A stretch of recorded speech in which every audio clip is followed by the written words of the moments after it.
اعوذ باللہ من الشیطان الرجیم، بسم اللہ الرحمن الرحیم، اللہم صلی علی سیدنا و مولانا محمد مبارک وسلم۔ محترم ناظرین اکرام، السلام علیکم ورحمۃ اللہ۔ میں ہوں آپ کا میزبان حافظ حامد رضا اور آپ دیکھ رہے ہیں پروگرام نور ہدایت۔ ناظرین، آپ جانتے ہیں نور ہدایت میں ہم آپ کی ملاقات علماء کرام سے کرواتے ہیں، جن سے ہم کرتے ہیں سوالات اور جاننے کی کوشش کرتے ہیں دین اسلام کے حوالے سے معلومات۔ آج میں چاہتا ہوں، کیونکہ ہمارا جو موضوع ہے وہ ہے، پچھلے پروگرام میں ہم نے ختم نبوت کے حوالے سے گفتگو کرنے کی کوشش کی ہے، وقت بڑا مختصر سا ہوتا ہے۔ علامہ صاحب نے بہت خوبصورت انداز میں اس میں گفتگو فرمائی۔ آج بھی میں نے علامہ صاحب سے ریکویسٹ کی کہ حضرت آج بھی تشریف لائیں، اسی موضوع پر ہم گفتگو کرتے ہیں، کیونکہ بہت سی باتیں، بہت سے سوالات میرے ذہن میں تھے جو رہ گئے تھے، اور یقیناً علامہ صاحب نے بہت سی گفتگو کرنی تھی جو رہ گئی تھی۔ پروگرام کا آغاز سے پہلے میں چاہوں گا، آغاز تو ہو چکا ہے، میں چاہوں گا کہ نعت مصطفیٰ صلی اللہ علیہ وسلم کے 2 سے 3 اشعار اظہار شکرانے کے طور پر اور اس کے ساتھ ساتھ خیر و برکت کے لیے میں پیش کرنا چاہوں گا۔ آپ تمام احباب سے گزارش ہے، ایک مرتبہ درود شریف پیش کیجیے صلی اللہ علیہ وسلم۔ کوئی مثل مصطفیٰ کا کبھی تھا نہ ہے نہ ہوگا، کسی اور کا یہ رتبہ کبھی تھا نہ ہے نہ ہوگا، نہ ہوگا کسی اور کا یہ رتبہ۔ انہیں خلق کر کے نازا ہوا خود ہی دست قدرت، انہیں خلق کر کے نازا ہوا خود ہی دست قدرت، کوئی شاہکار ایسا کبھی تھا نہ ہے نہ ہوگا، نہ ہوگا کبھی تھا نہ ہے نہ ہوگا، کسی اور کا یہ رتبہ۔ اور میرے آقا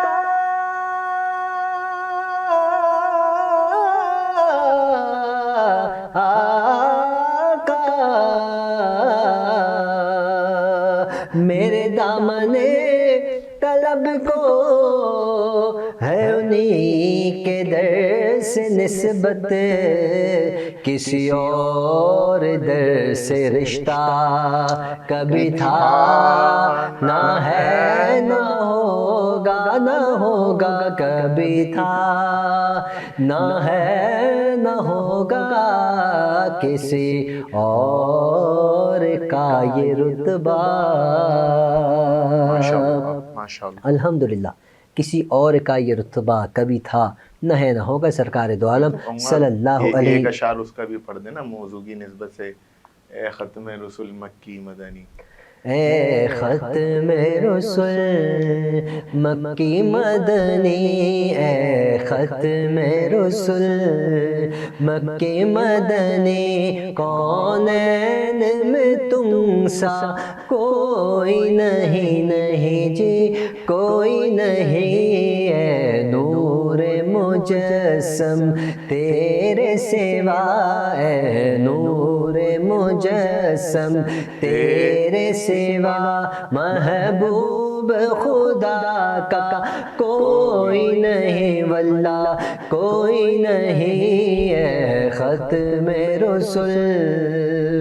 اوصاف تو سب نے پائے ہیں، اوصاف تو سب نے پائے ہیں، پر حسن سراپا کوئی نہیں، پر حسن سراپا کوئی نہیں، آدم سے جناب عیسیٰ تک، آدم سے جناب عیسیٰ تک، سرکار کے جیسا کوئی نہیں، نہیں کوئی نہیں، ہے ختم رسل. ماشاءاللہ بے شک سرکار کے جیسا کوئی نہیں. اسی موضوع کو لے کر ہمارے ساتھ موجود ہیں حضرت علامہ مولانا محمد محبوب قادری صاحب دامت برکاتہم العالیہ. آئیے آپ کی ملاقات بھی کرواتے ہیں اور انشاءاللہ موضوع کا آغاز بھی کرتے ہیں. السلام علیکم حضرت. وعلیکم السلام ورحمۃ اللہ وبرکاتہ. کیسے مزاج حضرت؟ الحمد خیریت سے؟ للہ. آپ کیسے ہیں؟ اللہ کا احسان. ہمارے ناظرین نے پہلے ہی آپ کو دیکھ لیا ماشاءاللہ. نعت کے دوران آپ شامل حال رہے. اللہ پاک آپ کے علم عمل میں برکت عطا فرمائے. حضرت موضوع ہمارا جو پچھلے پروگرام میں تھا وہی کنٹینیو رکھنا چاہتے ہیں. میں نے عرض بھی کیا ختم نبوت کی اگر ہم بات کرتے ہیں جو جس دور میں اور آپ جی رہے ہیں، اگر دیکھا جائے یہ ہر دور میں اس کا فتنہ اٹھتا ہے. اس دوران بھی اچھا خاصا فتنہ اٹھا ہوا ہے. تو کیا انسان کو کرنا چاہیے، مسلمان کو کیا عمل اختیار کرنا چاہیے جس سے اس فتنے سے محفوظ رہا جا سکے؟ اعوذ باللہ من الشیطان الرجیم. بسم اللہ الرحمن الرحیم. اللہ تبارک و تعالیٰ قرآن مجید و فرقان حمید کے اندر ارشاد فرماتا ہے ایمان والوں کی نشانیوں کے حوالے سے، ایمان والوں کی علامات کو بیان فرماتا ہے. الذین یؤمنون بالغیب ویقیمون الصلاۃ ومما رزقناہم ینفقون والذین یؤمنون بما انزل الیک وما انزل من قبلک وبالآخرۃ هم یوقنون.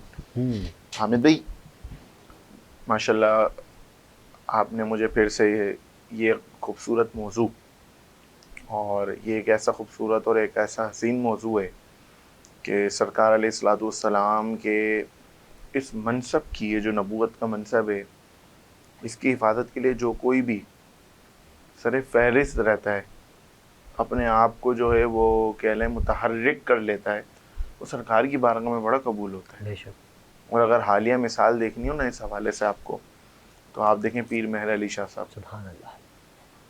اور بھی قریب کی مثال دیکھنی ہو، اور قریب کی زمانے کی مثال دیکھنی ہو، تو آپ اپنے پیر و مرشد اور میرے عقیدتوں کا مرکز حضرت مولانا شاہ احمد نورانی صدیقی علیہ رحمہ کی شخصیت کو دیکھیں بے شک. کہ آپ نے جو خاص طور پہ اس منصب پر جو ڈیوٹی دی ختم نبوت کے، آپ دیکھیں اللہ پاک نے پھر آپ کو کیسی عزتوں سے نوازا. بے شک. آپ کو اللہ تبارک و تعالیٰ نے جو ہے وہ عزتوں سے نوازا. تو سرکار کا یہ جو منصب ہے نا، خاص طور پر اس کی حفاظت کرنے والوں کو سرکار قبول فرما لیتے ہیں. بے شک. تو جس کو سرکار خود قبول فرما لیں تو پھر بس حامد بھائی پیچھے بچتا کیا ہے. پھر جو آپ کا سوال کہ آپ نے مجھ سے پوچھا کہ جو فتنے ہمارے سامنے آ رہے ہیں ہم اس کا مقابلہ کس طرح کریں، تو اس میں سب سے پہلی بات یہ کہوں گا کہ آپ اپنے بچوں کو سکھا کر تو جائیں، بتا کر تو جائیں کہ ختم نبوت کیا ہے، اس کے احکامات کیا ہیں. اور پھر جیسے میں نے آپ کے سامنے قرآن مجید اور فرقان حمید کی آیت مبارکہ پیش فرمائی، اللہ تبارک و تعالیٰ نے فرمایا الذین یؤمنون، جو ایمان والے ہیں وہ بالغیبی، غیب پر یقین رکھتے ہیں، وہ یقیمون الصلاۃ، نماز ادا کرتے ہیں، ومما رزقناہم ینفقون، جو اللہ نے ان کو مال دیا اس مال میں سے خرچ کرتے ہیں. پھر اللہ تبارک و تعالیٰ نے ایمان والوں کی اور علامات کو بیان فرمایا. اب کیا بیان فرما رہا ہے اللہ تبارک و تعالیٰ؟ والذین یؤمنون بما انزل الیک. صرف نماز پڑھ لینا، صرف اپنا مال اللہ کی راہ میں خرچ کر دینا، آج بہت سارے لوگوں کو اس طرح سے گمراہ کیا جاتا ہے کہ ان کو دکھایا جاتا ہے ہم اللہ کی راہ میں کتنا مال خرچ کر رہے ہیں، ہم کتنا زیادہ این جی اوز ورک کر رہے ہیں. لیکن آپ یقین کریں وہ این جی اوز ورک جو بہت زیادہ اللہ کی راہ میں خرچ کر کے دکھا رہے ہوتے ہیں، نماز ایسی پڑھ رہے ہوتے ہیں، آپ کی سوچ ہوگی ایسی نماز پڑھتے ہیں کہ آپ یہ توقع نہیں کر سکتے کہ یار یہ ایک مسلمان نہیں ہوگا. اور لیکن حال کیا ہے، کیفیت کیا ہے کہ سرکار علیہ الصلوۃ والسلام کے اس منصب کے جو منصب ختم نبوت ہے، اس منصب کے وہ لوگ جو ہیں وہ منکر ہیں، حضور علیہ الصلوۃ والسلام کے ساتھ غداری کر رہے ہوتے ہیں اس منصب کے اوپر. پھر پیچھے بچتا کیا ہے؟ اگر آپ نے اپنے نبی کے منصب کو ہی ختم کر دیا تو پھر پیچھے بچتا کیا ہے؟ تو اب آپ یہاں پہ دیکھیں اللہ تبارک و تعالیٰ نے سکھایا کس طرح والذین یؤمنون بما انزل الیک. تو ایمان والے وہ ہیں جو ایمان لے کر آتے ہیں کس پر؟ بما انزل الیک، جو ان کی طرف نازل کیا گیا. مراد کیا ہے کہ اللہ تبارک و تعالیٰ نے جو اپنے محبوب کو نازل فرمایا ان پر ایمان لے کر آتے ہیں. بما انزل الیک وما انزل من قبلک، اور اس پر ایمان لاتے ہیں جو ان سے پہلے نازل کیا گیا. یعنی پہلے جتنے انبیاء آئے امت محمدیہ کے اندر، اگر آپ دیکھیں تو یہ امت محمدیہ کا حسن ہے کہ سرکار جان دو عالم صلی اللہ تعالیٰ علیہ وسلم کے جو امت ہے وہ ایک ایسی خوبصورت امت ہے کہ جو حضور علیہ الصلوۃ والسلام کے ساتھ ساتھ دیگر پچھلی تمام امتوں کو مانتی ہیں، پیچھے گزرے ہوئے تمام انبیاء کی نبوت کا اقرار کرتی ہے، تمام انبیاء کی جو ہے وہ فضیلت کا اقرار اور ان کے یقین رکھتی ہے۔ اگر آپ یقین رکھیں، کوئی شخص اگر کسی پچھلے نبیوں میں سے بولے نا کہ کوئی ایک نبی مثال کے طور پہ حضرت ابراہیم اللہ کے نبی نہیں تھے، وہ کافر ہو جائے گا۔ ہمارے امت محمدیہ کے اندر یہ اعزاز دیا گیا ہے کہ آپ نے صرف اپنے نبی کو نہیں بلکہ اپنے نبی جو آپ کے نبی سے پہلے جتنے انبیاء ان سب پر ایمان لے کر آنا، اور قرآن سکھا رہا ہے وما انزل الیک وما انزل من قبل، وما انزل من قبلک، اس پر ایمان لے کر آؤ جو تم پر نازل کیا گیا ہے، یعنی حضور پر ایمان لے کر آؤ اور حضور سے پہلے پر ایمان لے کر آؤ۔ یہ تو قرآن نے سکھایا، میری یہ تو آپ کی بات یہاں پر ساری ختم ہو گئی۔ اگر قرآن نے حضور کے بعد بھی سکھانا ہوتا تو پھر قرآن کیا کہتا؟ جس طرح وما انزل الیک من قبلک کا اضافہ ہوا ہے تو قبلکا کے جگہ بعدو کا بھی تو اضافہ ہوتا کہ ہمارے جو ابھی نازل ہے، لیکن بعض کا کہا گیا آخرت، جی یعنی جو آپ کے پاس موجود ہے، اور پھر آگے اللہ تبارک و تعالیٰ نے آخرت کی بات کر دی وبالآخرۃ ہم یوقنون، اور پھر اللہ تبارک و تعالیٰ نے آگے وبالآخرۃ آخرت کی بات ارشاد فرما دی۔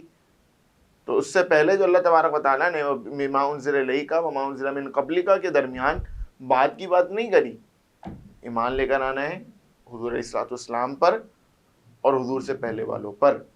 تو حضور نے جب بات کی بات نہیں کری تو اب سمجھ میں آ گیا کہ اب جو کچھ بھی رہے گا قیامت تک وہ کس کا رہے گا؟ سرکار علیہ الصلوۃ والسلام کا۔ پھر میں آپ کو ایک حدیث مبارکہ سناتا ہوں۔ حضور علیہ الصلوۃ والسلام نے اس حدیث مبارکہ کے اندر اپنا منصب، اپنا مقام اور اپنی اس نبوت کے منصب کو کس انداز سے بیان فرمایا، کس طرح بیان فرماتے ہیں میرے آقا؟ حضور نے فرمایا میری اور مجھ سے پہلے انبیاء کرام کی مثال اس آدمی کی طرح ہے جس نے بہت اچھے انداز سے ایک گھر بنایا اور اسے ہر طرح سے مزین کیا سوائے اس کے کہ ایک کونے میں ایک اینٹ کی جگہ چھوڑ دی۔ ایک خوبصورت، اب حضور اپنے اور پیچھے جتنے انبیاء ہیں ان کی مثال بیان فرما رہے ہیں کس انداز سے کہ کسی ایک آدمی نے ایک گھر تیار کیا، اس کو خوب مزین کرا، ہر انداز سے خوبصورت بنایا، لیکن کرا کیا؟ ایک اینٹ کی جگہ چھوڑ دی، ایک اینٹ کی جگہ خالی کر دی۔ اور پھر میرا آگے کیا ارشاد فرماتے ہیں، لوگ اس کے گھر کے چاروں طرف گھومتے ہیں اور پسندیدگی کا اظہار کرتے ہیں اور کہتے ہیں کہ اس گھر کی تکمیل کے لیے یہاں ایک اینٹ کا ہونا ضروری ہے۔ اور پھر کیا فرمایا نبی کریم علیہ الصلوۃ والسلام نے، حضور جان دو عالم صلی اللہ تعالیٰ علیہ وسلم نے ارشاد فرمایا کہ وہ سلسلہ نبوت کی آخری اینٹ میں ہی ہوں، اور اللہ تبارک و تعالیٰ نے مجھ پر اس رسالت کے معاملے کو ختم فرما دیا۔ یعنی لوگ اس گھر کے گرد چکر لگاتے اور کہتے یار یہ ایک آخری جو جگہ رہ گئی ہے اس کو فل کر کے اب اس گھر کو مکمل تیار کر دو، یہ اب ہمارے پاس پورا ایک گھر تیار ہو چکا ہے ہر اعتبار سے۔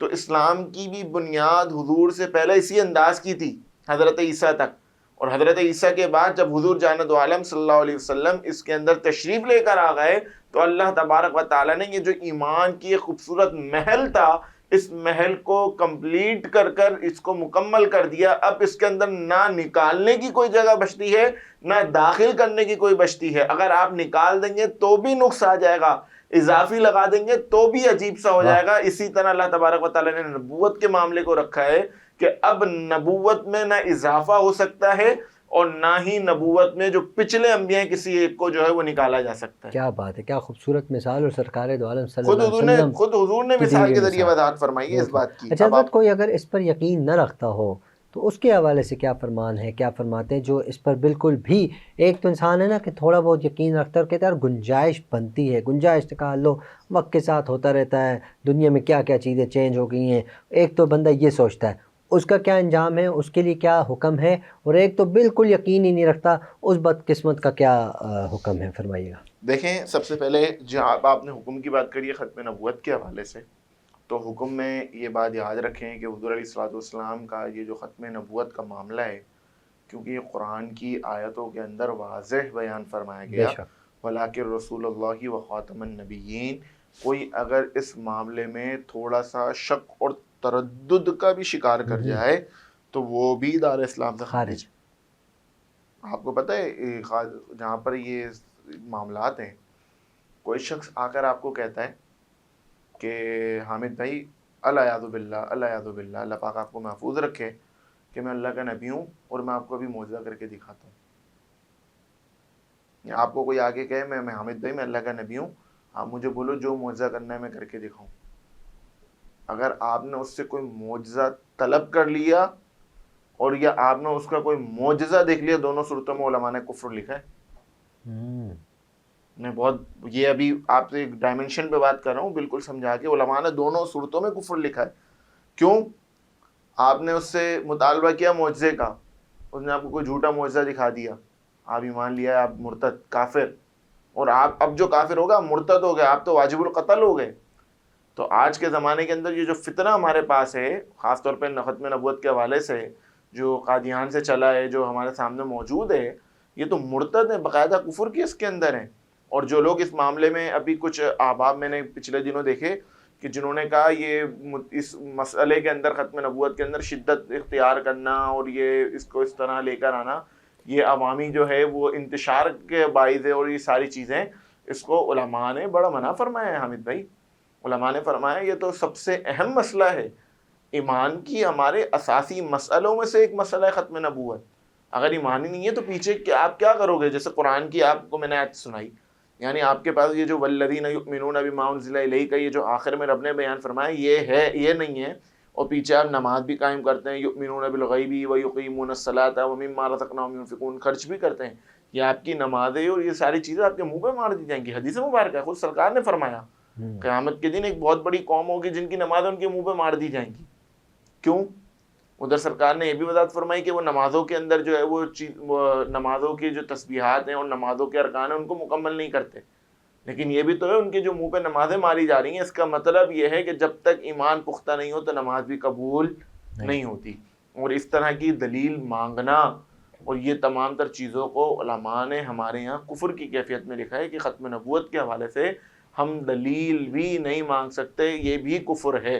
بالکل. اچھا اس حوالے سے اس حوالے سے اچھا اب ناظرین کو ایک اہم مسئلہ جی جو اہل سنت پہ رکھ کے لوگوں کو بڑا گمراہ کیا جاتا ہے کہ، اور وہ مسئلہ یہ ہے، آپ کے توسط سے میری یہ بات بھی میں آگے پہنچانا چاہتا ہوں کہ اب ہمارے یہاں وہ ایک چشتی رسول اللہ والا معاملہ بڑا اٹھایا گیا.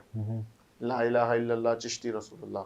یاد رکھیں صوفیہ میں بھی اور تصوف کے اعتبار سے میں بات کر رہا ہوں، حضور خواجہ خواجگان حضور خواجہ غریب نواز علیہ رحمہ آپ کی ذات سے کوئی تصنیف نسبتاً جو ہے جو ذاتی طور پہ آپ نے خود لکھی ہو، وہ ہمارے یہاں کوئی بھی ایسی تصنیف خواجہ صاحب سے ثابت نہیں ہے. کوئی بھی تصنیف خواجہ صاحب سے ثابت نہیں ہے، پہلی بات. دوسرا، کسی نے عقیدت میں خواجہ صاحب کی کتاب لکھی، خواجہ صاحب کی نسبت سے کرتے ہوئے، خواجہ صاحب سے محبت کرتے ہوئے عقیدت میں کوئی کتاب لکھ دی اور اس کے اندر کوئی اس طرح کا کوئی واقعہ لکھ دیا، تو ہم اس واقعے پر کوئی یقین نہیں کریں گے. وہ مقدس ہستیاں جنہوں نے اسلام کے خاطر، دین متین کے خاطر اپنے آپ کو قربان کیا ہے اور اسی دین کو پھیلانے کے لیے انہوں نے جد و جہد کریں، کیا ان کو پڑی تھی بھائی سیستان چھوڑ کے وہ جو ہندوستان اور اجمیر تک آئے سفر کر کے؟ بھائی ان کے پاس سیستان کے خواجہ صاحب جو ہے وہ سیستان میں کے رہنے والے تھے. آپ سیستان سے چلے، سیستان سے آپ نکل کے جو ہے وہ مدینہ المنورہ جا رہے ہیں، مدینے سے آپ جو ہے ہندوستان آ رہے ہیں. چلو ایک محبت کی عقیدت کا مرکز تھا، مدینے چلے گئے تھے، مدینے سے واپسی چلے جاتے. وہاں سے داتا صاحب کا سفر، داتا صاحب کے یہاں سے پھر تربیت کر کے پھر آپ کا ہندوستان تشریف لے کر آنا، یہ سارا سفر کس لیے؟ اسی منصب کے لیے تو ہے، حضور کی اسی منصب کی حفاظت کے لیے تو ہے، لوگوں کے اندر اسی منصب کو بیدار کرنے کے لیے تو. یاد رکھیں، ناظرین سے یہ بات کہوں گا کہ اگر کوئی ہمارے بزرگوں کی طرف اس طرح کی باتیں ان کی طرف منسوب کرتا ہے تو یاد رکھیں وہ جھوٹا ہے، وہ واقعہ ہمارے اہل سنت کے نزدیک جو ہے وہ کوئی قابل قبول نہیں ہے. اسی طرح ایک اور فتنہ، جنہوں نے کہا ہم حضور کی نبوت کا انکار نہیں کرتے، اور یہ میں آپ کو بہت تحقیقی فتنہ بتا رہا ہوں، اور انہوں نے اس کے بعد اس بات کی وضاحت فرمائی کہ ہم حضور کی ختم نبوت کا انکار نہیں کرتے، لیکن ہم یہ کہتے ہیں کہ ہمارے فلاں بزرگ پر اللہ تبارک و تعالیٰ نے مہر نبوت کو رکھا ہے، العیاذ باللہ. مہر نبوت، یعنی ہم نبی نہیں مانتے لیکن ان کے جسم کے اندر مہر نبوت موجود تھی. تو یاد رکھیں جو حضور علیہ الصلوۃ والسلام کے زمانے کے بعد، کیونکہ یہ جو نبوت کا سلسلہ تھا، جو نور حضرت آدم علیہ الصلوۃ والسلام کے شکم اطہر سے آپ کے جو آپ کے اندر جو اللہ تبارک و تعالیٰ نے نور محمدی کو پیدا کیا تھا، وہ جو سفر کرتا ہوا حضور علیہ الصلوۃ والسلام تک پہنچا ہے جناب حضرت عبداللہ کے ذریعے، تو وہ تمام تر مردوں اور مردوں کے اندر یہ منتقل ہو رہا تھا. تو حضور سے بھی یہ نور منتقل ہوا، اور کس میں منتقل ہوا؟ حضرت ابراہیم کے اندر. جی. اور حضرت ابراہیم تو اللہ تبارک و تعالیٰ نے ان کے تو معاملے کو ہی آگے نہیں رکھا، تو پھر یہ نور آگے منتقل ہونا ممکن نہیں ہے. اسی طرح بعض حضرات ایسے ہیں جو اس نور کی منتقلی کو حضور غوث اعظم سے ثابت کرتے ہیں، العیاذ باللہ، کہ حضرت حضور غوث اعظم اللہ کے نبی نہیں تھے، ولی تھے، لیکن ان کے اندر جو ہے نا وہ نبوت کی مہر شامل تھی. حضور نے تو فرمایا میرے بعد کوئی نبی ہوتا تو کون ہوتے؟ عمر ہوتے. تو عمر کے اندر نظر نہیں آئی لوگوں کو. تو لہذا وہ بعض حضرات جو ہے جو اس طرف گمراہیت کی طرف جا رہے ہیں، میں ان کو بھی اسی پلیٹ فارم سے دعوت دوں گا کہ وہ اپنے اس گمراہیت کی آنکھ، اس گمراہیت کے گھڑے سے نکل کر باہر آئیں. ہمارے بزرگوں نے جب بھی تعلیم اور تربیت کی ہے وہ اسی منصبوں کی تعلیم اور تربیت کی اور ہمیشہ حفاظت کرتے رہے. بالکل. تو لہذا اللہ تبارک و تعالی ہم سب کے ایمان کی، ہمارے بزرگوں کی حفاظت فرمائے. آمین. آپ کا بہت شکریہ حامد آپ کا بھائی. شکریہ بہت بہت کہ آپ نے بہت خوبصورت انداز میں، احسن انداز میں آپ نے بہت سی چیزیں ہمارے سامنے رکھی ہیں، کیونکہ یہ بڑا حساس معاملہ ہے، اس پر گفتگو کرنا بڑا مشکل ہے، بڑے ٹھہر ٹھہر کر تحمل کے ساتھ گفتگو کرنی پڑتی ہے، کیونکہ یہ معاملہ ہی کچھ ایسا ہے، کہیں زبان پھسل نہ جائے، کیونکہ زبان تو ایک گوشت کا لوتھڑے والا سلسلہ ہے جی. لیکن اللہ پاک علماء حق کی حفاظت فرمائے، علماء حق کی صحت کی حفاظت فرمائے، ان کے عمل کی حفاظت فرمائے، علم کی حفاظت فرمائے. علامہ صاحب میں دل کی گہرائیوں سے آپ کا دوبارہ شکریہ ادا کرتا ہوں. ناظرین، پروگرام کا وقت اختتام کی جانب ہے. ہمیشہ کی طرح آپ سب سے گزارش ہے اپنا سب کا خیال رکھیے، ہم سب کو اپنی دعاؤں میں یاد رکھیے. السلام علیکم ورحمۃ اللہ.